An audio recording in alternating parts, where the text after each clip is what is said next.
ஞான சித்தர் ஓம் ஸ்ரீ ராஜயோக குரு சரணம்.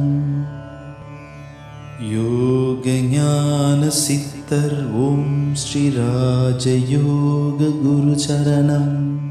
யோக சக்தி என்பதே இறை சக்தி தான். யோக சக்தி நமக்குள்ளே இருக்க அதே இறை சக்தி தான். அதை நல்லா உணர ஆரம்பித்தாலே இறைவனை உணர்றதுக்கான வாய்ப்புகள் இருக்குது. அது நேரடியாக குருவுக்கு நல்ல அனுபவங்கள்லாம் இருக்குது. இந்த யோக சக்தி, அதாவது இந்த குண்டலினி சக்தி முறையாக ஒரு குருக்கிட்டேருந்து நமக்கு பயிற்சி கற்று அது எலும்பாட்டினா, அது மூலம் எலும்பாமல் எந்த ஒரு ஞானமும் பெறவும் முடியாது. எந்த ஒரு தெய்வீக காட்சியோ தொடர்போ சித்தர்கள் தொடர்போ இறை தொடர்போ எதுவுமே பெற முடியாது. இந்த சக்தி தான் அதுக்கு எல்லாத்துக்கும் ஆதாரமாக இருக்குது. ஏன்னா இந்த பிராணசக்தி வசப்படுத்துவதனால அவ்வளோ விஷயங்கள் நமக்கு கிடைக்கும். அது பொறுமையோடு இருந்து நம்ம வாழ்க்கையில் அதை பொறுமையோடு இருந்து பயன்படுத்தி கொண்டு வர வேண்டும்.